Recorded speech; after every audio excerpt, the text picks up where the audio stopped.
Hi guys, welcome back to my YouTube channel. For today's video guys, ayan, magluluto tayo guys ng bitwelas. So ayan, bali, itong bitwelas natin guys, galing pa ng Nilagan Isabela. So ayan, shout out sa ate ko Bing Ruiz dyan sa pinadala niyang bitwelas sa akin. Ngayon ko palang lulutuin. Ayan, so ayan guys, bali pinalambot ko muna siya. Tapos isasabay na natin to guys, itong baboy. Ayan, yung baboy natin. Na, bali ano to siya guys, liempo. Hiniwa-hiwa ko yung mga laman niya. So, ayan. Ilagay natin. So, ayan. Hintayin lang natin guys na lumambot ang ating bitwelas at hinalong baboy. So, pagkatapos nitong lumambot guys, bali igigisa ko siya. Balikan natin to guys maya-maya kapag malambot na yung ating bitwelas. Kasi medyo may katagalan nito guys na magpapalambot. So, ayan o. Ang specialty guys ng mga taga Isabela. So, ayan. Palambutin mo natin guys ito bago natin siya igisa. So, ayan guys. Balikan natin maya-maya guys kapag malambot na ang ating bitwelas. Guys, tingnan natin yung ating bitwelas kung malambot na. Bali, hininaan ko lang guys yung apoy nito. So, ayan guys. Halo-haloin natin guys. Tingnan natin kung okay na yung ating bitwelas. So, ayan. Malambot na siya guys. Pwede natin siyang igisa. Yan, igigisa na natin. So, ayan guys. Malambot na siya. So, ayan. Dito tayo guys magigisa ng sibuyas at bawang. Hindi ko na to guys ginisa sa kamatis kasi pag may kamatis po siya, madali siyang mapanis. Kung ganito lang igisa lang siya natin sa sibuyas at bawang. Kahit hanggang umaga guys, hindi siya mapapanis. So, ayan. Igisa lang natin sibuyas at bawang. Yan.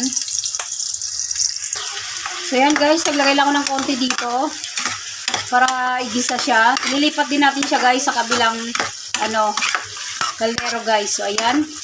Igisa na natin siya guys. Ilipat na natin siya sa kabila. Ayan. Kasi hindi ko siya mag-isa sa kabila kasi napakarami. So, ayan guys. Isasalin lang natin. Yung ginisa natin kanina. Ayan.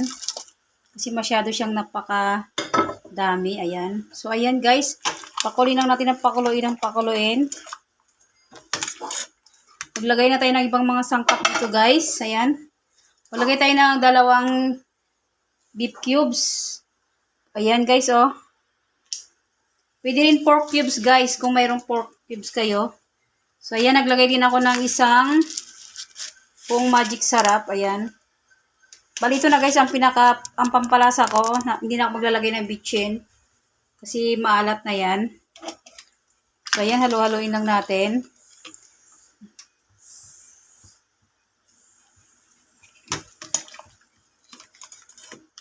Yan, mekos-mekos lang natin guys. Yan ang specialty ng mga taga Isabela guys. So ayan, ang bitwelas. So, ang bitwelas nga pala guys, ito yung, alam niyo yung hinahalo po siya sa may halo-halo.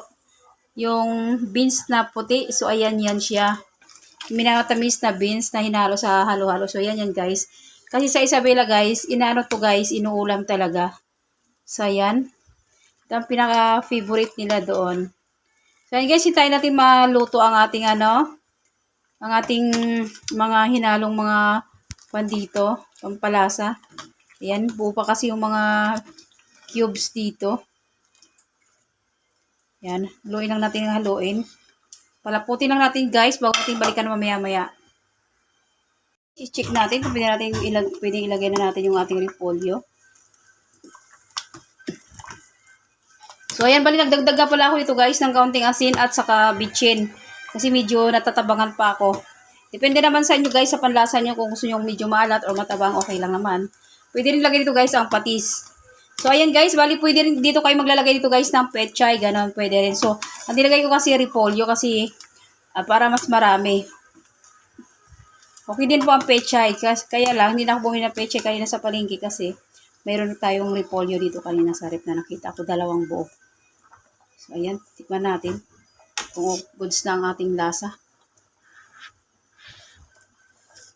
So, yun guys. Goods na guys ang panlasa ng ating timpla guys. So ayan, ang ating bituelas. Ayan, pakulin lang natin, pakulin ng konti guys. Balikan natin mamaya guys kapag medyo okay na. So ayan guys, pwede natin ilagay yung ating repolyo. Balikan guys yung repolyo natin guys, napakaraming repolyo ang ilagay ko. Yan, lagay ko na natin guys yung repolyo natin lahat. Ang pangmalakas ang repolyo natin, ayan. Napakarami kong nilagay guys. Bali ang nilagay kong repolyo guys dito ay isang buo at kalahati.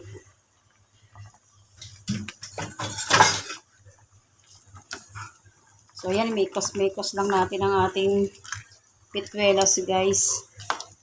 Ayan. Hindi ko na to guys sinano sa kamatis kasi pag may kamatis, mabilis siyang mapanis. Pero kung bet ko naman guys na igisa sa kamatis, okay lang naman. Kasi pag hindi siya nagisa sa kamatis, kahit bukas pa ng umaga, hindi po siya mapapanis. Bali ito guys, niluto ko ay lunch po namin. So ayan, abutin pa ito guys ng bukas ng umaga, hindi siya mapapanis. Ayan, kung hindi man namin maubos. So ayan guys, mekos lang natin. Ayan, bali ang nilagay kong baboy ito guys, yung lempo. At tapos hinaluan ko siya ng pata. Ayan, hiniwa-hiwa ko lang ng maliliit. Yung mga pata kasi nga, yung mga laman niya kinuha ako. Kaya walang masyadong buto. Kinuha ko yung mga laman-laman sa kataba. Ayan, halu-haluin lang natin. Hanggang sa maluto ang ating repolyo. Guys, tignan natin yung ating bituelas kung goods na ito.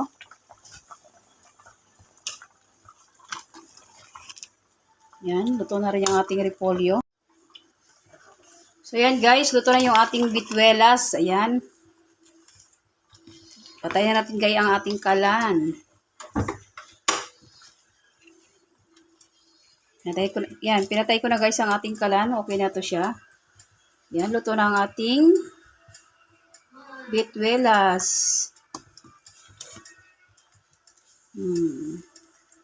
Sarap nito guys, ngayong maulan. Sumabay tayo sa bagyo. Yan, sarap ang ating lunch for today's video guys.